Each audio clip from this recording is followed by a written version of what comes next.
नमस्कार दोस्तों, आपका स्वागत है अपनी YouTube चैनल PFP में। गौतम अडानी न्यूज़ में चारों तरफ नजर आते हैं। जिस तेजी से 2-3 साल में इनके शेयर्स ऊपर गए थे, उससे कहीं ज्यादा तेजी से गिरावट देखने को मिल रही है। सिर्फ और सिर्फ 2 दिनों में $51 बिलियन का मार्केट कैप इरोड हो चुका है। पूरी घटना समझने की कोशिश करेंगे। रिपोर्ट में क्या एलिगेशंस लगे थे, क्या इनके मेजर कंसर्न्स थे, अडानी ने क्या रिप्लाई किया है, SBI पर, बैंकिंग सिस्टम पर क्या इंपैक्ट पड़ सकता है, कितना इंपैक्ट पड़ सकता है, LIC के इन्वेस्टमेंट का क्या होगा, अडानी का FPO आ रहा है, अडानी का खुद का फ्यूचर क्या नजर आता है, क्या अडानी डिफॉल्ट कर जाएगा, पूरे मार्केट पर इसका क्या इंपैक्ट पड़ सकता है और एज अ रिटेलर हमें क्या करना चाहिए, इन सभी चीजों के बारे में आज हम चर्चा करने वाले हैं।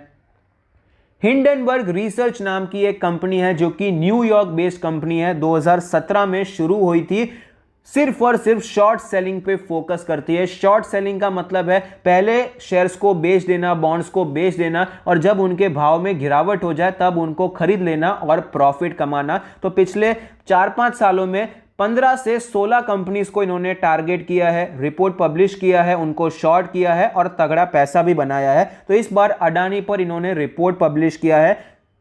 24 जनवरी 2023 को आपको यह रिपोर्ट पब्लिश होता हुआ नजर आता है, जिसमें अडानी ग्रुप पर आपको मेजर एलिगेशंस लगते हुए नजर आए हैं। फ्रॉड के एलिगेशंस हैं, मनी लॉन्ड्रिंग के एलिगेशंस हैं। अब ये रिपोर्ट जो था 100 से भी ज्यादा पेज का था। सब कुछ तो हम डिटेल में वर्ड टू वर्ड डिस्कस नहीं कर पाएंगे, लेकिन जो मेजर कंसर्न्स इन्होंने बताए हैं वो हम जरूर डिस्कस करेंगे। इनके मेजर कंसर्न, सबसे पहला कि कर्जा बहुत ही ज्यादा है। अडानी ग्रुप ऑफ कंपनीज में हाई डेट एक्सपोजर है, ओवर लेवरेज है, शेयर्स भी आपको प्लेज नजर आते हैं। ये इनका मेजर कंसर्न है कि यहां पर प्रमोटर की होल्डिंग भी बहुत ही ज्यादा प्लेज है, तो फाइनेंशियल इससे ऑफ कोर्स वीक हो जाते हैं अगर आप ओवर लेवरेज हैं। इन्होंने ये कहा है कि भाई स्टॉक पार्किंग और विनोद अडानी का कनेक्शन। स्टॉक पार्किंग का मतलब ये हो जाता है, आपको पता ही होगा कि सेबी के नियम के द्वारा प्रमोटर ज्यादा से ज्यादा 75% की हिस्सेदारी रख सकता है, बाकी पब्लिक के पास होना चाहिए। पब्लिक में रिटेलर्स आते हैं, इंस्टीट्यूशंस आ जाते हैं। तो यहां पर स्टॉक पार्किंग का मतलब यह है कि ये पैसे घुमाकर इंडिया में डाल रहे हैं, एज अ FII रजिस्टर होते हैं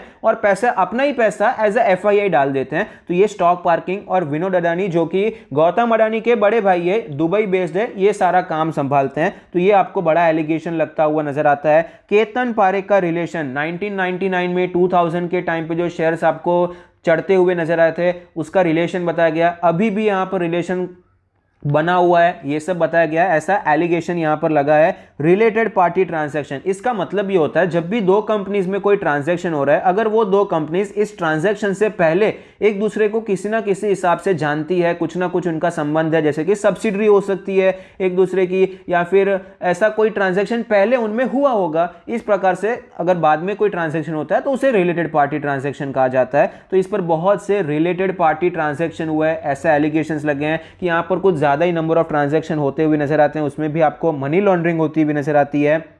नेक्स्ट जो है कि भाई CFO और ऑडिट पार्टनर्स, कंटिन्यूअसली आपको यहां पर CFO चेंज होते हुए नजर आते हैं। इतनी बड़ी कंपनी में सीनियर मैनेजमेंट के लेवल पे अगर आपको बार बार लोग चेंज होते हुए नजर आते हैं तो एक रेड फ्लैग इन्होंने बताया है। ऑडिट पार्टनर, इतनी बड़ी कंपनी का जो ऑडिटर है वो एक छोटी सी कंपनी है, छोटी सी फर्म है जिसमें सिर्फ 11 लोग काम करते हैं। ये एक मेजर कंसर्न इन्होंने उठाया है। डायमंड और इंपोर्ट एक्सपोर्ट में स्कैंडल्स इन्होंने उठाया कि भाई जब ये डायमंड ट्रेडिंग करते थे सालों पहले, तभी इन्होंने कुछ गलत काम किया था। इंपोर्ट एक्सपोर्ट के टाइम पे यहां पर इन्होंने जो गलत काम किया था, जो स्कैंडल्स किए थे, ये सब इन्होंने यहां पर रिपोर्ट में बताया है। म्यूचुअल फंड का कुछ इन्वेस्टमेंट ही नहीं है। अगर आप अडानी ग्रुप ऑफ कंपनीज के शेयर्स देखेंगे तो आपको पता चलेगा कि भाई कोई म्यूचुअल फंड वहां पर पैसा नहीं डालना चाहते हैं। जो डालते भी हैं वो डालना पड़ता है क्योंकि पैसिव इंडेक्स फंड है। इंडेक्स फंड में जो भाई उसको रेशियो दिया है उतना तो डालना ही पड़ेगा, लेकिन कोई एक्टिव म्यूचुअल फंड यहां पर पैसा नहीं डाल रहा है। तो ये सारे मेजर कंसर्न्स हैं जो कि इस रिपोर्ट में दिखाए गए हैं। लेकिन अगर आप ध्यान से सोचेंगे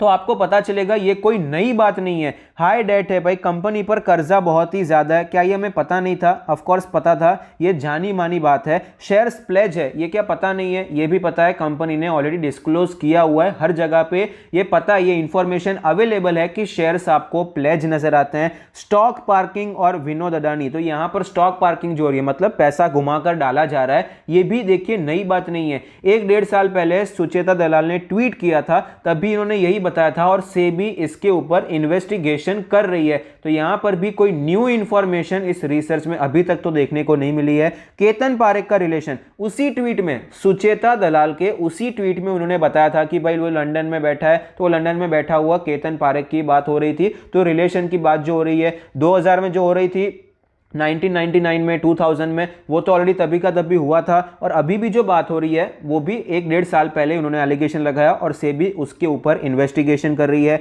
रिलेटेड पार्टी ट्रांजैक्शन, इसके ऊपर तो कंपनी ने खुद रिप्लाई किया, वो हम आगे देखेंगे। ऑडिट पार्टनर पर भी उन्होंने रिप्लाई किया है। सीएफओ के बारे में बात करें तो ये जो सीएफओ चेंज हो रहे हैं, तो ऐसा नहीं है कि आप कहीं से ढूंढ के लेके आए, ये इंफॉर्मेशन भी कंपनी ने प्रोवाइड की है। हालांकि एक रेड फ्लैग है, ऑफकोर्स ये भी एक अवेलेबल इंफॉर्मेशन है। डायमंड का इंपोर्ट एक्सपोर्ट का जो स्कैंडल इन्होंने यहां पर बताया, ऐसा नहीं है कि स्कैंडल इन्होंने एक्सपोज कर दिया है, ये सब कुछ इंडियन मीडिया में, इंडियन न्यूज़पेपर्स में ऑलरेडी पब्लिश हो चुका है। उन्होंने रिपोर्ट में भी जो आपको बताया है वहां पर भी उन्होंने सब पब्लिकेशंस का उन्होंने स्क्रीनशॉट भी रखा है। तो ये भी कोई न्यू इंफॉर्मेशन नहीं है, पहले से पता था और इस पर इनको फाइन भी लगे हैं, पनिशमेंट भी लगी है। तो ये भी क्लियरली ऑलरेडी अवेलेबल इंफॉर्मेशन थी। म्यूचुअल फंड कोई इन्वेस्ट नहीं कर रहा है, ये हम सभी को पता है, ये भी कोई न्यू इंफॉर्मेशन नहीं है। तो क्लियरली आपको जो मेन कंसर्न्स यहां पर नजर आते हैं, इसमें कोई आपको ऐसा नजर नहीं आएगा कि इन्होंने कुछ एक्सपोज कर दिया है। सब कुछ ऑलरेडी इंटरनेट पर अवेलेबल इंफॉर्मेशन है जो कि एक रिपोर्ट में इन्होंने पब्लिश किया है।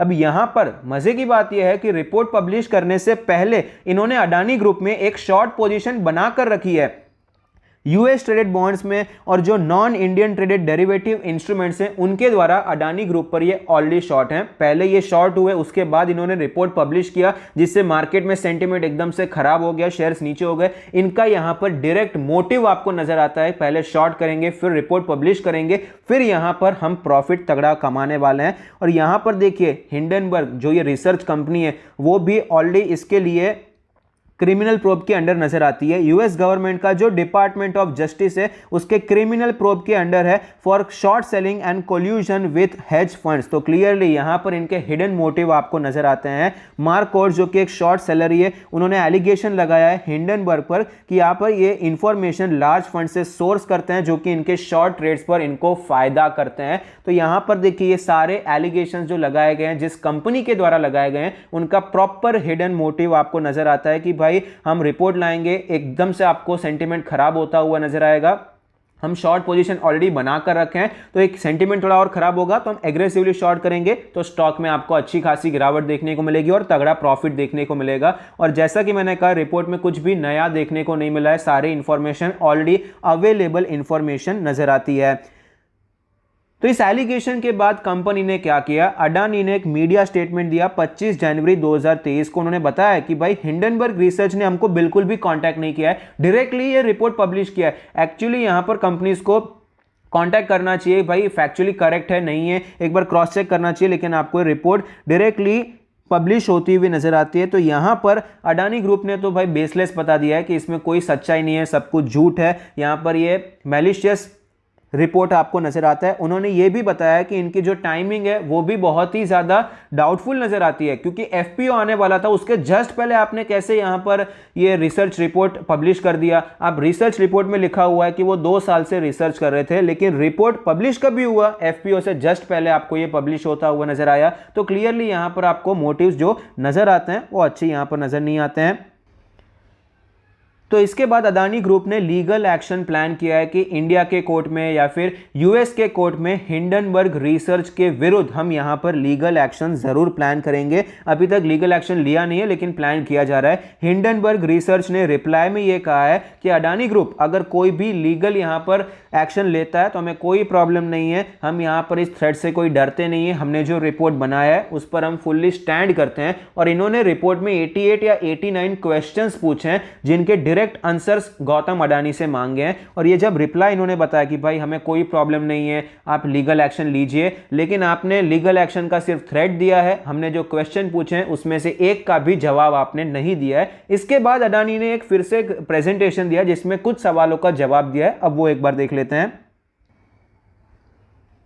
अडानी ग्रुप ऑफ कंपनीज ने यहां पर एक पीडीएफ शेयर किया है बीएसई में, Adani portfolio overview myths of short seller. तो यहां पर जो टेबल ऑफ कंटेंट से आप देख पाएंगे पोर्टफोलियो ओवरव्यू, एक एक करके एक बार देख लेते हैं। हम यहां पर समरी नहीं देखेंगे क्योंकि डिटेल में सब देखने ही वाले हैं। तो पोर्टफोलियो ओवरव्यू में यहां पर बताया गया है कि भाई कौन सी कंपनीज हैं, यहां पर एएल यानी कि अडानी एंटरप्राइज के अंडर कौन सी कंपनीज आती हैं, अलग अलग कौन से सेक्टर्स है जहां पर ये पूरा ग्रुप काम कर रहा है, ये सब कुछ यहां पर दिया गया है। गवर्नेंस के बारे में बात करें तो गवर्नेंस पर यहां पर जो सवाल उठाए जा रहे हैं, तो ईएसजी जो कि बहुत ही ज्यादा पॉपुलर होता जा रहा है कि भाई ईएसजी कंसर्न्स बढ़ते जा रहे हैं कंपनीज के, इन्वेस्टर्स के, तो कंपनीज को भी इस पर काम करना पड़ रहा है, एनवायरमेंटल, सोशल और गवर्नेंस। तो यहां पर आप देख पाएंगे अडानी पोर्ट्स है, ये ट्रांसमिशन, रिन्यूएबल्स, गैस, और यहां पर ओवरऑल अडानी का जो बिजनेस है वहां पर एक्शन ऑन क्लाइमेट चेंज, आपको कितने सारे यहां पर पॉजिटिव्स नजर आते हैं। रिसोर्स मैनेजमेंट में केयरिंग फॉर पीपल और जो डिस्क्लोजर्स यहाँ पर दिए गए हैं वन बाय वन, इसे आप देख सकते हैं। इस पर ज़्यादा कुछ यहाँ पर देखने जैसा नहीं है, आप ये देख सकते हैं, लेकिन मेन जो कंसर्न्स हैं उस पर हम चलते हैं। यहाँ पर क्रेडिट स्टेटस पर चलते हैं क्योंकि भाई मेन प्रॉब्लम तो यहाँ पर इनको जो था भाई कर्जा बहुत ही ज़्यादा है, वही नजर आता था। तो क्वालिटी ऑफ एबिटा मिक्स आप देख पाएंगे, डोमेस्टिक ग्लोबल आप देख पाएंगे। तो यहाँ पर जो रेटिंग्स आपको नजर आते हैं वो आप देख सकते हैं। डोमेस्टिक में मेजॉरिटी ऑफ जो लोन है वो आपको ए कैटेगरी में और ट्रिपल ए में नजर आता है। 41% है ट्रिपल ए, 50% है ए। ट्रिपल बी में आप देख पाएंगे बहुत ही माइन्यूट सा आपको नजर आएगा, 1% है। अनरेटेड में भी 1% है। तो मेजरली जितना भी इनका क्रेडिट रेटिंग है ए साइड पे। ग्लोबल लेवल पे बात करें, आईजी मतलब इन्वेस्टमेंट ग्रेड होता है और ये डबल बी हो गया। तो यहां पर भी आप क्लियरली देख पाएंगे कि आपको रेटिंग अच्छी ही देखने को मिल रही है। तो यहां पर 41% है, डबल ए और डबल बी का आपको 7% नजर आता है, ए का 50% है और ये ट्रिपल बी का अनरेटेड का 11% है। तो मेजॉरिटी ऑफ द आपको जो रेटिंग्स नजर आती है वो भी अच्छी देखने को मिल रही है। डोमेस्टिक रेटिंग एजेंसी भी है और यहां पर फॉरेन रेटिंग एजेंसी भी है जिन्होंने इनको रेटिंग एजेंसी प्रोवाइड की है। रेटिंग्स आप देख पाएंगे ट्रिपल ए स्टेबल आपको नजर आते हैं, पॉजिटिव तक आपको यहां पर स्टेबल और पॉजिटिव की रेटिंग्स ही नजर आती है। लिस्टेड एंटिटीज आप देख पाएंगे जहां पर ये रेटिंग्स प्रोवाइड की है। यहां पर इंटरनेशनल रेटिंग्स के बारे में बात करें तो यहां पर भी आपको आउटलुक स्टेबल ही नजर आता है, triple B minus, triple B, BA3। तो यहां पर भी आप देख पाएंगे कि लिस्टेड एंटिटीज में आपको अच्छे ही रेटिंग्स नजर आती है, जो कि क्लियरली अच्छी बात हो जाती है। और ये इंपॉर्टेंट बात ये, at a portfolio level more than 100 entities rate हुई है, 3 ग्लोबल और 7 domestic rating agency. Total 10 rating agency हैं जिन्होंने 100 से ज्यादा एंटिटीज को रेट किया है अक्रॉस पोर्टफोलियो, जो कि पोर्टफोलियो एबिटा का नियरली 100% हो जाता है। तो जितना मेन बिजनेस आता है वहां पर आपको रेटिंग्स नजर आती हैं जो कि अच्छी नजर आती हैं। सिर्फ डोमेस्टिक नहीं है, इंटरनेशनल रेटिंग्स भी आपको अच्छी देखने को मिल रही है। अभी लोन अगेंस्ट शेयर के बारे में बात करें, यह भी काफी इंपॉर्टेंट है क्योंकि इन्होंने बताया था कि भाई प्रमोटर की होल्डिंग बहुत ही प्लेज है। तो यहां पर आप देख पाएंगे आपको प्रमोटर लेवल पे डी लेवरेजिंग होता हुआ नजर आता है। मार्च 2020 में कितना ज्यादा यहां पर प्रमोटर होल्डिंग आपको प्लेज नजर आता था, जो कि कंटिन्यूअसली आपको कम होता हुआ नजर आया। 58% से कम होकर 17% हो चुका है। तो ये अपने पोर्टफोलियो को क्लियरली डी लेवरेज करते हुए नजर आते हैं। एट अ पोर्टफोलियो लेवल, बड़े लेवल पे आपको ज्यादा एक्चुअली यहां पर होल्डिंग प्लेज होती हुई नजर नहीं आई है, जो कि क्लियरली एक अच्छी बात हो जाती है। यहां पर एक एक्सेप्शन है, अभी अंबुजा और एसीसी को खरीदा, वो पूरा का पूरा प्लेज किया हुआ है, एक्विजिशन हुआ और वो प्लेज किया हुआ है एज अ कोलैटरल। लेकिन जो उनकी कोर कंपनीज हैं, जो पहले से उनकी ही कंपनीज है, वो यहां पर आपको बहुत ही ज्यादा हाई प्रमोटर होल्डिंग प्लेज ऐसी सिचुएशन नजर नहीं आती। मुश्किल से आपको पोर्टफोलियो लेवल पे 4 या 5% ही प्रमोटर की होल्डिंग प्लेज नजर आती है। अकाउंटिंग और ऑडिट स्ट्रक्चर के बारे में बात करें तो जैसे कि हमने यहां पर डिस्कस किया, ऑडिटर आपको एक ही नजर आता है। तो यहां पर उन्होंने जो एलिगेशन लगाया था कि अडानी एंटरप्राइज, जिसकी 150 से भी ज्यादा सब्सिडरीज हैं, इतने ज्यादा रिलेटेड पार्टी ट्रांजैक्शन है, उसमें आपको एक छोटी सी कंपनी जो कि शाह भंडारियन कंपनी है, वो इतनी छोटी कंपनी कैसे काम कर सकती है? मुश्किल से 11 एम्प्लॉई है। लेकिन यहां पर अडानी एंटरप्राइज में सिर्फ ये ऑडिटर नहीं है, बाकी अडानी एंटरप्राइज में देखिए बाकी कितने आपको बड़े बड़े ऑडिटर नजर आते हैं। तो ये भी एक इंपॉर्टेंट पॉइंट है, इसका जवाब यहां पर दिया है। अडानी टोटल गैस अकेली ऐसी कंपनी है जहां पर सिर्फ ये छोटी एक कंपनी है जो कि एज अ ऑडिटर काम कर रही है। लेकिन जितनी सब्सिडरीज अडानी एंटरप्राइज का, जितना कॉम्प्लेक्स बिजनेस इनका है, उतने कॉम्प्लिकेटेड और कॉम्प्लेक्स ट्रांजैक्शन आपको अडानी टोटल गैस में होते हुए नजर नहीं आते हैं। लेकिन फिर भी यहां पर लिखा गया है currently in process of evaluating global big 6। तो यहां पर भी आपको दूसरे ऑडिटर नजर आने वाले हैं। तो क्लियरली ये जो ऑडिटर का सवाल उन्होंने उठाया था, पूरी कंपनी में सिर्फ एक ऑडिटर है ऐसा नहीं है, बाकी बड़े ऑडिटर्स आपको यहां पर नजर आते हैं। जो बिग 6 आप नाम देख पाएंगे, ये सब रेप्यूटेड नाम है जो कि बड़ी बड़ी कंपनीज को इंटरनेशनली ऑडिट करते हैं। तो यहां पर क्लियरली ऑडिटर वाला सवाल तो चला जाता है। कॉर्पोरेट रेगुलेटरी इंटरफेस के बारे में बात करें तो यहाँ पर जो अलग अलग लिस्टेड कंपनीज हैं, अलग अलग सेक्टर में काम करते हैं, ये पोर्ट में काम करती है, पावर में, ट्रांसमिशन में, तो यहाँ पर उसी हिसाब से आपको रेगुलेटर्स भी नजर आते हैं। तो रेगुलेटर्स भी यहाँ पर अवेलेबल हैं। और सिर्फ यही नहीं, एनएससी, बीएसई, सेबी, इन पर भी इनको भी ये रिक्वायरमेंट्स रहती है। लिस्टेड कंपनीज के तो रिक्वायरमेंट सेबी के द्वारा रहती है कि भाई जो डिस्क्लोजर आपको करना है, तो वो भी टाइम टू टाइम आपको डिस्क्लोजर भी होते हुए नजर आते हैं। पब्लिक डिस्क्लोजर स्टेटस के बारे में बात करें तो इन्होंने यहाँ पर बताया कि भाई हिंडनबर्ग ने हमको 89 क्वेश्चंस टोटल पूछे हैं, जिसमें से ये सारे नंबर वाले जो क्वेश्चन है वो रिलेटेड पार्टी ट्रांजेक्शन वाले हैं। और DRI, directorate of revenue intelligence, और कोर्ट केसेस, जो एलिगेशंस मैंने आपको बताया था ना भाई, ये स्कैंडल किया है, वो स्कैंडल किया है, तो यहां पर इन्होंने बताया कि it can not be claim to be result of any investigation over a 2 year period or any such assertion as they were disclosed in the following public documents all the way back from 2015 onwards। हम 2015 से ही ये सारा disclose करते आए हैं, तो आपने कुछ नया नहीं निकाला है। आप ये सारा देख पाएंगे, यहाँ पर ऑलरेडी आपको डिस्क्लोज होता हुआ नजर आता है। कंपनी ने ऑलरेडी ये सब बताया है पब्लिकली कि भाई ये हुआ है, तो आपने कुछ नया इंफॉर्मेशन नहीं दिया है। इसे हम कोई रिसर्च नहीं कह सकते हैं। अब LIC के बारे में बात करें तो अडानी ग्रुप ऑफ शेयर्स में गिरावट की वजह से LIC को भारी नुकसान हो रहा है। 19,000 करोड़ का लॉस नजर आता है, जो कि क्लियरली अच्छी बात नहीं है। लेकिन अगर हम सोर्सेस का माने तो सोर्सेस ने CNBC को यह कहा है कि हमने कोई भी अडानी शेयर्स में बिकवाली नहीं की है और हम बिल्कुल भी पैनिक में नहीं है अडानी ग्रुप को लेकर। मोर ओवर 300 करोड़ का और ज्यादा इन्वेस्टमेंट होने वाला है अडानी एंटरप्राइज के FPO में, जिससे LIC का जो स्टेक है अडानी एंटरप्राइज में वो बढ़कर 4.23% हो जाएगा। तो आप न्यूज में देखेंगे तो आपको पता चलेगा LIC को भारी नुकसान हुआ, अडानी के शेयर्स गिरे, अप्रोक्सीमेटली 20,000 करोड़ का नुकसान हुआ। यहां पर अपोजिशन भी इसका काफी ज्यादा फायदा उठा रहे हैं और टारगेट करते हुए नजर आते हैं कि भाई ये पब्लिक का पैसा है, पब्लिक का पैसा अडानी को क्यों दिया जा रहा है। पहली बार पढ़ा तो मैं भी काफी ज्यादा सेंटिमेंटल हो गया था, और सही बात है भाई, पब्लिक का पैसा, अपना पैसा यहां पर लगा हुआ है, यहां पर और पैसा क्यों दिया जा रहा है। लेकिन अगर थोड़ा सा शांति से देखेंगे तो आपको पता चलेगा, न्यूज में बताया जा रहा है 77,000 करोड़ की वैल्यू थी, अभी वो 50,000 करोड़ की हो चुकी है, 20,000 करोड़ का नुकसान हुआ है। लेकिन इसका मतलब ये तो नहीं है कि भाई वो 77,000 करोड़ के उसी प्राइस पे खरीदा होगा, खरीदा तो नीचे के प्राइस पे हो सकता है। तो मैंने कैलकुलेशन किया कि भाई किस प्राइस पे LIC ने अडानी ग्रुप में इन्वेस्टमेंट किया होगा, कितना ज्यादा प्रॉफिट या कितना ज्यादा लॉस हो रहा होगा। तो यहां पर अडानी पोर्ट्स का कैलकुलेशन मैं आपको दिखाना चाहूंगा। अब ये कैलकुलेशन मैंने कैसे किया है वो मैं आपको एक बार बता देता हूं।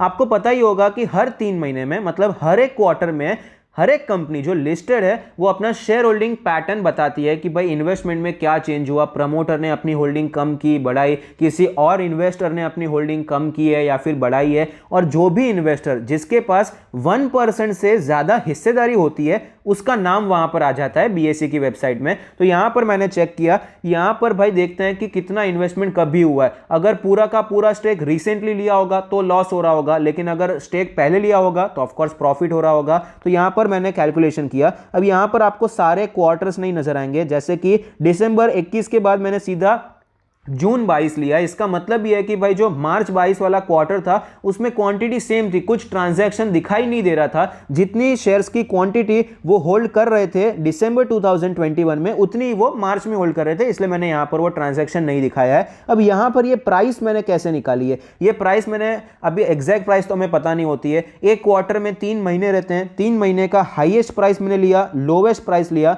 जो मीडियन निकल कर आया, जो बीच का प्राइस था वो प्राइस मैंने यहां पर कंसिडर किया है कि भाई यहां पर आपको ट्रांजैक्शन होता हुआ नजर आएगा। तो ये एक अप्रोक्सीमेशन है, यहां पर एग्जैक्ट फिगर नहीं है। तो अब सीधी बात आती है कि अडानी पोर्ट्स ने दिसंबर 2020 में 417 के प्राइस पे इतनी बड़ी क्वांटिटी उठाई है, ऐसा नहीं है। अडानी पोर्ट्स पुरानी कंपनी है और निफ्टी में भी पहले से है, तो यहाँ पर इन्वेस्टमेंट पहले से चल रहा था। तो 417 का प्राइस मैंने लिया है, ऑल टाइम हाई के प्राइस के आसपास है। तो मैं ये 100% गारंटी के साथ कह सकता हूँ कि ये जो ये क्वांटिटी है ये क्वांटिटी तो 417 के नीचे की ही रहेगी, उसमें कोई डाउट नहीं है, क्योंकि 417 ऑलमोस्ट ऑल टाइम हाई का प्राइस था। उससे पहले भी ऑफ कोर्स एलआईसी ने अडानी पोर्ट्स में निवेश किया हुआ था, लेकिन सब कुछ यहां पर निकालने नहीं बैठना है, अप्रॉक्सीमेशन लेना है। तो यहां पर मान लेते हैं 417 का पहले का उसका एवरेज प्राइस था। उसने फिर मार्च में यहां पर एक ट्रांजैक्शन किया, होल्डिंग कम होती हुई नजर आई, इतने शेयर्स उन्होंने बेच दिए। आप ये सब चेक कर सकते हैं, मुझ पर विश्वास करने की जरूरत नहीं है, आप खुद यहां पर चेक कर सकते हैं। दिसंबर का, मार्च का, जून का, सब एक आप यहां पर निकालिए और जो आपको वहां पर नजर आएगा एलआईसी के बाजू में जो नंबर नजर आएगा क्यूमुलेटिव क्वांटिटी यही निकलेगा, आप चेक कर सकते हैं। तो यहां पर वैल्यूज दिए गए हैं, ये क्यूमुलेटिव क्वांटिटी और एवरेज प्राइस यहां पर ये कैलकुलेशन मैंने निकाला है।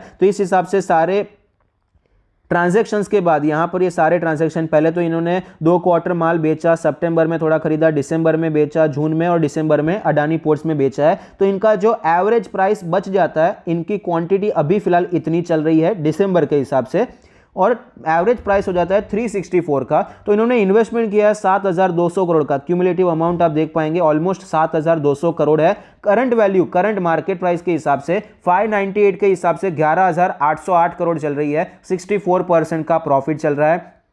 अडानी एंटरप्राइज के बारे में बात करें तो यहां पर अडानी पोर्ट्स को छोड़ के बाकी जो अडानी की कंपनी है, अडानी नाम वाली एसीसी अंबुजा को छोड़ के, वहां पर आपको इन्वेस्टमेंट रिसेंटली होता हुआ नजर आया है। तो यहां पर जून 21 में पहली बार इनका नाम आया, मतलब एलआईसी का नाम आया बीएसई की वो जब वेबसाइट में आप जाते हैं शेयर होल्डिंग में, तो यहां पर आप ट्रांजेक्शन देख पाएंगे, आपको कंटिन्यूअस खरीदारी होती हुई नजर आई है। एलआईसी ने अडानी एंटरप्राइज में सिर्फ और सिर्फ खरीदा है, अभी तक यहां पर बिकवाली होती हुई नजर नहीं आती है। तो आप देख पाएंगे 8300 करोड़ का निवेश हुआ है, 13200-300 करोड़ के आसपास आपको करंट वैल्यू नजर आती है। अभी भी 60% के प्रॉफिट में है, क्योंकि इनका जो एवरेज प्राइस है वो 1723 के करीब है। भले ही इन्होंने लास्ट खरीदारी 3650 पे की है, लेकिन मेजर खरीदारी आपको यहां पर 1800 के नीचे होती हुई नजर आती है। अडानी ग्रीन के बारे में बात करें तो अडानी ग्रीन में आप देख पाएंगे, आपको यहां पर इन सारे क्वार्टर्स में ट्रांजैक्शन देखने को मिला, सिर्फ और सिर्फ खरीदारी अभी तक देखने को मिली है। यहां पर आपको लॉस देखने को मिलता है 16% का, क्योंकि इनका एवरेज प्राइस 1775 के आसपास है। आई होप मैं आपको कंफ्यूज नहीं कर रहा हूं, आप समझ गए हैं मैंने किस हिसाब से ये कैलकुलेट किया है। बीएसई पर मैं गया, हर एक मैंने यहां पर आर्काइव्स में चेक किया कि भाई ट्रांजैक्शन कहां पर हुआ है, क्योंकि वहां पर बताया हुआ रहता है कि आपने कितना शेयर्स आपके पास है। एलआईसी में अगर 1% से ज्यादा होल्डिंग है, किसी के पास भी 1% से ज्यादा होल्डिंग है, तो आपको दिखाया जाता है कि नंबर ऑफ शेयर्स उसके पास, वो इन्वेस्टर के पास कितने हैं। तो अगर वो नंबर ऑफ शेयर्स चेंज होते हैं तो हमें पता चल जाता है कि भाई एक क्वार्टर में या तो इसने इतना खरीदा है या तो इसने बेचा है, लास्ट क्वार्टर से हम कंपेयर कर सकते हैं। इस हिसाब से सारा डेटा मैंने यहां पर निकाला है। अडानी ग्रीन में 16% का लॉस हुआ है, अप्रोक्सीमेटली 600 करोड़ का लॉस होता हुआ नजर आता है। अडानी टोटल गैस में इसी हिसाब से आपको 10,000 करोड़ का प्रॉफिट देखने को मिल रहा है, 110%, क्योंकि इनका एवरेज प्राइस 1392 के करीब है। इतनी गिरावट के बाद भी अडानी ट्रांसमिशन में देखें 93% का प्रॉफिट है। ये सब कुछ आप भी चेक कर सकते हैं, कोई इश्यू नहीं है, मुझ पर भरोसा करने की जरूरत नहीं है, आप खुद यहां पर मैन्युअली चेक कर सकते हैं, आप डेटा निकाल सकते हैं। अंबुजा के बारे में बात करें 29% का यहां पर प्रॉफिट होता हुआ नजर आता है। एसीसी के बारे में बात करें 5% का प्रॉफिट देखने को मिल रहा है। तो आप टोटल इन्वेस्टमेंट अडानी ग्रुप में देखने जाएंगे तो यहां पर जो इन्वेस्टमेंट नजर आता है 38,000 के करीब नजर आता है। देखिए ये अप्रोक्सीमेट वैल्यू, उसमें कोई डाउट नहीं है, एग्जैक्ट तो हमें पता नहीं है कौन से प्राइस पे खरीदा है। जैसा कि मैंने आपको बताया, मैंने आपको 3 महीने का हाई प्राइस और लो प्राइस लिया, उसका मीडियन निकाला और अज्यूम किया भाई इस पे आपको ट्रांजैक्शन होता हुआ नजर आया होगा। इस हिसाब से यहां पर ये सारे वैल्यूज निकाली गई है। 24,000 करोड़ का प्रॉफिट नजर आता है करंट वैल्यू के हिसाब से, जो कि 63% ऊपर है। इसीलिए आपको एलआईसी वाले पैनिक में नजर नहीं आते। तो यहां पर न्यूज देख के सिर्फ और सिर्फ पैनिक में हमें भी नहीं आना चाहिए, प्रैक्टिकली सोचने की कोशिश करनी चाहिए, क्या सच में इतना लॉस हुआ या पोर्टफोलियो वैल्यू ऊपर नीचे हुई है। तो अगर 20,000 करोड़ वैल्यू कम हुई है तो ये 24,000 करोड़ के आसपास की वैल्यू आपको अडानी ने ही बढ़ाकर भी दी है, ये भी हमें समझना चाहिए। फिर से मैं कहता हूं ये सारे के सारे अप्रोक्सीमेट वैल्यू है, लेकिन एक अंदाजा आ जाता है कि भाई लॉस में तो बिल्कुल भी नहीं है एलआईसी, शायद 24,000 करोड़ नहीं होगा, ज्यादा भी हो सकता है। स्पेशली अडानी पोर्ट्स में जो हमने डिस्कस किया, पहले से होल्डिंग है, उनकी होल्डिंग पुरानी है, क्योंकि वो निफ्टी 50 में भी पहले से, तो वो उन्होंने नीचे के प्राइस पे 300 में भी खरीदारी की हो सकती है, ये सब हम अज्यूम कर सकते हैं। लेकिन यहां पर आपको इतना तो पता चल जाता है, 24 नहीं तो शायद 20,000 करोड़ का तो प्रॉफिट होगा। तो एलआईसी नुकसान में नहीं है, ये क्लियरली हमें यहां पर पता चल जाता है, और इसीलिए अभी तक ये लोग पैनिक में भी नजर नहीं आते हैं। अब बैंकिंग इंडस्ट्री के बारे में बात करते हैं। एलआईसी का तो हमने डिस्कस कर लिया है कि भाई अपोजिशन आपको यहाँ पर ये बता रहा है, उसका मतलब ये नहीं है सब कुछ मान लेना है। अभी बैंकिंग पे थोड़ा फोकस करते हैं, यहाँ पर भी बहुत ही स्ट्रेस दिया जा रहा है। तो अगर यहाँ पर अडानी और हिंडनबर्ग में ये जो क्लैश देखने को मिल रहा है, तो क्या बैंक्स में आपको बहुत ज़्यादा तकलीफ देखने को मिलेगी। ग्रुप का जो कॉन्सोलिडेटेड ग्रॉस डेट है वो 2.1 लाख करोड़ का है, और उसमें से अगर हम इंटर ग्रुप लेंडिंग हटा दें, मतलब एक दूसरे में कंपनीज अगर पैसा लेन देन कर रही है वो हटा देते हैं, तो 1.9 लाख करोड़ का लोन नजर आता है। तो राउंड ऑफ हम यह मान लेते हैं भाई 2 लाख करोड़ का कर्जा अडानी ग्रुप पर आपको नजर आता है। सीएलएसए के हिसाब से उन्होंने ये रिसर्च किया है। तो एक्सपोजर के बारे में बात करें तो इनका जो प्राइवेट बैंक का एक्सपोजर है FY24 के लोन्स का वो सिर्फ 0.3% है, और FY24 के नेटवर्थ का 1.5% है। ये सीएलएसए के एनालिसिस है। अगर हम पीएसयू बैंक के बारे में बात करें, FY24 के लोन्स का 0.7%, 1% से भी कम है, और नेटवर्थ 6% के करीब आपको नजर आती है। तो एक्सपोजर क्लियरली यहां पर पब्लिक बैंक का ज्यादा है, और नेटवर्थ में आपको ये 6% थोड़ा सा ज्यादा नजर आता है। Over the past 5-6 year group ने अपना जो बोरोइंग है उसे डाइवर्सिफाई कर दिया है, और इंडियन बैंक्स पर उसका जो बोरोविंग्स है वो रेड्यूस होता हुआ नजर आता है। 86% था FY16 में, जो कि कम होकर अभी 33% हो चुका है जेफरीज के रिपोर्ट्स के हिसाब से। आपको पता ही होगा एसीसी अंबुजा खरीदा, उस पर भी लोन लिया है, वो सारा का सारा इंटरनेशनल बैंक से आपको लोन लेता हुआ नजर आता है। तो यहां पर अगर हम वर्स्ट केस सिनेरियो के बारे में बात करें, यहां पर हमने देखा 33%, सिर्फ और सिर्फ 33% की बोरोविंग्स आपको इंडियन बैंक्स की नजर आती है। तो अप्रोक्सीमेटली कितना होगा, 60-70 हजार करोड़ के लोन आपको इंडियन बैंक्स के नजर आते हैं। तो अगर हम वर्स्ट केस सिनेरियो भी देख लेते हैं, अगर यहां पर डिफॉल्ट हो भी जाता है तो भी 60-70 हजार करोड़ इतना बड़ा अमाउंट नहीं है कि आपकी बैंकिंग इंडस्ट्री एकदम खत्म हो जाएगी। वोडाफोन आइडिया पे ऑलमोस्ट 2 लाख करोड़ का लोन था, जो कि पूरा का पूरा ऑलमोस्ट पूरा का पूरा नहीं लेकिन 90-95% इंडियन बैंक पे था। तो उसके बाद भी हमारा बैंकिंग सिस्टम कोलैप्स नहीं हुआ है। तो 60-70,000 में ऑफकोर्स हम ये नहीं मान सकते हैं कि हमारी इंडस्ट्री कोलैप्स हो जाएगी। अगर हम यहां पर बात करें दिनेश कुमार खरा के बारे में, तो इन्होंने कहा है, जो कि चेयरमैन है एसबीआई की, उन्होंने कहा है कि there is nothing alarming about our Adani exposure, we don't have any concerns as of now. अभी कोई भी कंसर्न्स नहीं है अडानी ग्रुप के रिलेटेड। उनका जो भी पेमेंट है, अडानी ग्रुप का जो इंटरेस्ट पेमेंट है अभी तक इंटैक्ट है। टिल लास्ट मंथ अभी तक कोई प्रॉब्लम देखने को नहीं मिला है। इनका जो एक्सपोजर है अडानी ग्रुप में वो आरबीआई के द्वारा जो फ्रेमवर्क दिया गया होता है उसके बिलो भी नजर आता है। तो क्लियरली यहां पर बैंक्स भी आपको टेंशन लेते हुए नजर नहीं आती है, एलआईसी भी टेंशन लेते हुए नजर नहीं आते हैं। बैंकर्स यहां पर बता रहे हैं कि भाई सिचुएशन इतनी खराब देखने को नहीं मिल रही है। अब बात करें एफपीओ के बारे में, तो एफपीओ यहां पर काफी ज्यादा ये बताया जा रहा है कि अगर ये एफपीओ फेल हो गया तो अडानी आपको फेल होता हुआ नजर आएगा। अडानी एंटरप्राइज ने बताया कि भाई शेड्यूल में कोई चेंज नहीं होगा, इशू के प्राइस में भी कोई चेंज नहीं होगा, सक्सेस का पूरा कॉन्फिडेंस है, और जो सारे स्टेक होल्डर्स हैं इंक्लूडिंग बैंकर्स एंड इन्वेस्टर्स, इनको फुल फेथ है एफपीओ में। और अडानी एंटरप्राइज की ये जो एफपीओ है उसका एंकर इन्वेस्टर का पोर्शन आपको ओवर सब्सक्राइब होता हुआ नजर आया है। तो क्लियरली यहां पर जो बिग और जो एंकर इन्वेस्टर्स हैं उसमें सिर्फ और सिर्फ पीएसयू कंपनी ऐसा नहीं, उसमें फॉरेन फर्म्स मॉर्गन स्टैनली आपको नजर आता है, एचडीएफसी लाइफ ने यहां पर निवेश किया। ऑफ कोर्स यहां पर क्लियरली ऐसा नहीं है कि सिर्फ आपको पब्लिक कंपनीज ही निवेश करती हुई नजर आती है। तो एंकर इन्वेस्टर्स का फेथ भी काफी अच्छा देखने को मिल रहा है। और यहां पर अडानी ने यह बताया कि हम डिटेल रिप्लाई देने वाले हैं, हिंडनबर्ग को पूरा रिप्लाई देंगे, लेकिन ये रिप्लाई हम देंगे जनवरी 31 के बाद। अभी तक ये बताया नहीं है कि कौन सी एग्जैक्ट डेट को रिप्लाई देंगे, लेकिन एक बार ये एफपीओ कंप्लीट हो जाए उसके बाद आपको ये रिप्लाई जाता हुआ नजर आएगा। तो समरी के बारे में बात करें तो डिफॉल्ट का जो रिस्क है वो कम नजर आता है। रीजन क्या है, क्योंकि यहां पर आपको कैश फ्लो अभी भी अच्छे ही देखने को मिल रहे हैं। यहां पर भले ही ये बताया जा रहा है फ्रॉड का एलिगेशन ये वो बताया जा रहा है, लेकिन डिफॉल्ट का रिस्क अभी भी काफी ज्यादा कम नजर आता है। सिंपल सा रीजन है, कैश फ्लो अच्छे हैं।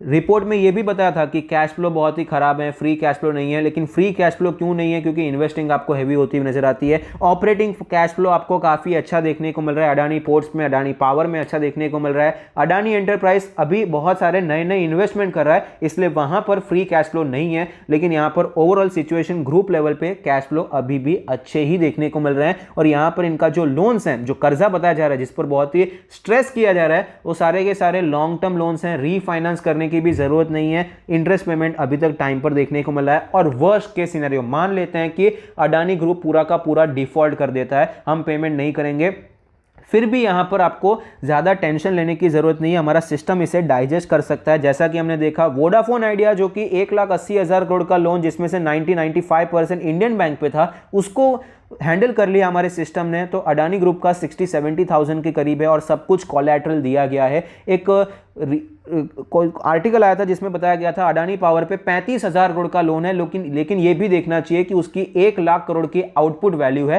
तो यहाँ पर जो कोलैटरल है वो बहुत ही मजबूत है, इंफ्रास्ट्रक्चर मजबूत नजर आता है। काफी लोग हर्षद मेहता और अडानी को कंपेयर कर रहे हैं, लेकिन मेजर डिफरेंस है, हर्षद मेहता का खुद का कोई कोर बिजनेस नहीं था, कोर आउटपुट नहीं था, वो शेयर्स का ही लेन देन था, जबकि अडानी में आपको कोर आउटपुट यहां पर नजर आता है। जितना लोन लिया है उससे 2 गुना ज्यादा आपको कोलैटरल एसेट नजर आता है जो कि फिजिकल है, कोई पेपर वैल्यू नहीं है हर्षद मेहता की जैसे। यहां पर आपको फिजिकल एसेट्स क्लियरली नजर आते हैं। तो यहां पर सिस्टम डाइजेस्ट कर सकता है वर्स्ट के सिनेरियो में। मेरे हिसाब से तो डिफॉल्ट के रिस्क यहां पर काफी ज्यादा कम है। आपको लग सकता है कि मैं बायस हूं, लेकिन मैं भी एक डिस्क्लोजर दे दूं, मैंने पिछले 4-5 महीने से तो अडानी के कोई शेयर्स में इन्वेस्टमेंट नहीं किया है, ट्रेड भी नहीं किया है, कोई ट्रांजैक्शन ही नहीं किया है। अभी फिलहाल अडानी के शेयर्स में मेरा कोई इन्वेस्टमेंट भी नहीं है। जस्ट मैं यहां पर एनालिसिस करके आपको बता रहा हूं। जब भी डर का माहौल रहता है तभी ऐसा ही होता है। पहले 2 दिन तक मैं भी यही था, अडानी अभी खत्म हो गया, लेकिन रिसर्च रिपोर्ट देखा, पूरा पढ़ा, तभी पता चला कुछ नया इसने बताया नहीं है, कुछ नई इंफॉर्मेशन आपको यहां पर नजर नहीं आती है। सारे एलिगेशन लगाए, गंभीर एलिगेशन मैं मानता हूं, लेकिन ये ऑलरेडी एलिगेशंस लगे हुए थे जिस पर इन्वेस्टिगेशन भी चलता हुआ नजर आता है।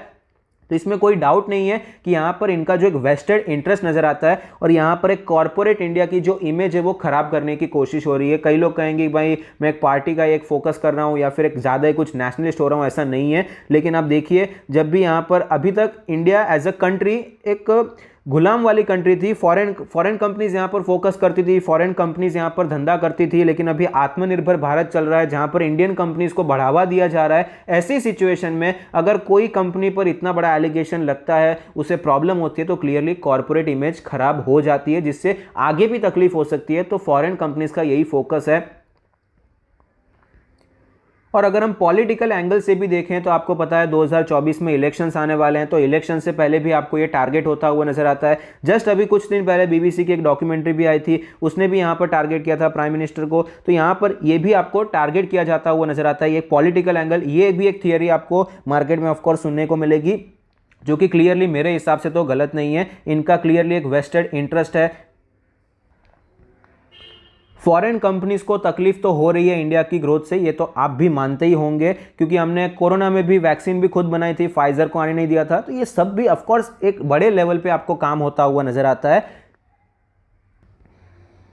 चलिए आते हैं बैक टू डिस्कशन। तो यहाँ पर डिफॉल्ट का रिस्क मेरे हिसाब से कम है, क्योंकि कैश फ्लो अभी भी अच्छे देखने को मिल रहे हैं और जो लोन्स हैं वो लॉन्ग टर्म के लोन्स हैं, फिक्स्ड रेट वाले लोन्स हैं। और यहाँ पर बाय चांस, जैसे कि मैंने कहा, अगर ये डिफॉल्ट कर भी जाता है तो इंडियन सिस्टम हमारा इसे ईजिली डाइजेस्ट कर सकता है। मेजॉरिटी ऑफ द लोन्स तो इंटरनेशनल मार्केट में, और इंटरनेशनल मार्केट इतना बड़ा है कि ये 1-2 लाख करोड़ उसके लिए कोई बड़ी बात नहीं हो जाती है। एसीसी अंबुजा ये हायर रिस्क पे, इससे आपको बच के रहना चाहिए, क्योंकि एसीसी अंबुजा में कैसा है, यहाँ पर 100% आपकी जो प्रमोटर होल्डिंग है वो प्लेज नजर आती है। तो यहां पर थोड़ी प्रॉब्लम हो सकती है। अगर ये शेयर्स और ज्यादा नीचे जाते हैं तो कोलैटरल वैल्यू, कोलैटरल कॉल आ सकता है, थोड़ा और कोलैटरल प्रोवाइड कीजिए, ये सब सिचुएशन हो सकती है। तो ये शेयर्स आपको ज्यादा रिस्क में नजर आते हैं in comparison to Adani companies. FPO का फेलियर मेरे हिसाब से तो होना चाहिए, क्योंकि अभी शेयर प्राइस 2600-2700 चल रहा है और अडानी एंटरप्राइज में एफपीओ में 3200 के करीब मिलेगा, तो वहां पर कौन खरीदेगा, ये एक थोड़ा सा इश्यू ऑफ कोर्स आ जाता है। ये यहां पर एक प्रॉब्लम देखने को मिल रही है, एफपीओ शायद फेल हो सकता है। लेकिन मान लेते हैं कि एफपीओ फेल नहीं होता है, एंकर इन्वेस्टर ने जो ओवर सब्सक्राइब किया है वो सब यहां पर आ जाता है। कंपनी ने ये भी बता दिया है कि जो प्राइस का डिफरेंस है करंट मार्केट प्राइस और एफपीओ का प्राइस, वो दिया नहीं जाएगा। तो यहां पर एफपीओ यहां पर मान लेते हैं अप्रूव हो जाता है, मतलब पास हो जाता है, तो ये सिचुएशन बहुत ही ज़्यादा पॉजिटिव होगी और स्टॉक्स आपको जल्दी रिकवर करते हुए नजर आ सकते हैं। और जैसा कि कंपनी ने कहा है कि हम जल्दी रिप्लाई करने वाले हैं, तो उससे भी आपको एक पॉजिटिव इंपैक्ट देखने को मिल सकता है। मेन बात कि भाई जिस हिसाब से गिरावट हुई है, रिपोर्ट जिसने पब्लिश किया, अगर वो रिपोर्ट पब्लिश करता है कि हमने हमारी शॉर्ट पोजीशन कवर कर ली है, तो ये आपका माहौल इतना ज़्यादा ठंडा हो जाएगा कि वापस शेयर्स आपको तेज़ी से बढ़ते हुए भी नजर आ सकते हैं। जो यहां पर रिस्क लेना पसंद करते हैं वो अडानी कंपनीज में खरीदारी कर सकते हैं। फ्लैगशिप अडानी कंपनीज में आप फोकस कर सकते हैं। अडानी पोर्ट्स आपकी प्रायोरिटी होनी चाहिए, अडानी एंटरप्राइज, ये 2 कंपनीज हैं जो फ्लैगशिप कंपनीज हैं। बाकी कंपनीज में अडानी ग्रीन में भी आप प्रेफर कर सकते हैं।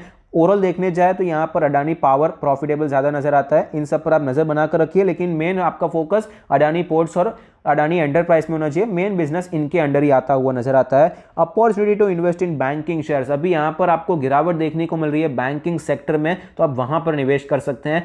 पब्लिक में यहाँ पर आपको निवेश करना नहीं करना किया जा सकता है, ऐसा नहीं है। एसबीआई में, बैंक ऑफ बड़ौदा में आप नज़र बनाकर रख सकते हैं, नीचे के लेवल्स पे खरीद सकते हैं। प्राइवेट बैंक्स में भी अभी गिरावट हो रही है, तो ये पूरा बैंकिंग सेक्टर जो नीचे आ रहा है, ये आप लो रिस्क लेना चाहते हैं तो बैंकिंग सेक्टर में एटलीस्ट निवेश कर सकते हैं, क्योंकि जैसा कि मैंने आपको बताया फैक्ट्स और फिगर्स के साथ, मैंने आपको बताया 0.7% है पीएसयू बैंक और प्राइवेट का तो मात्र 0.3% है। तो यहां पर क्लियरली एक अच्छी अपॉर्चुनिटी आपको नजर आती है, आप निवेश करने के बारे में सोच सकते हैं।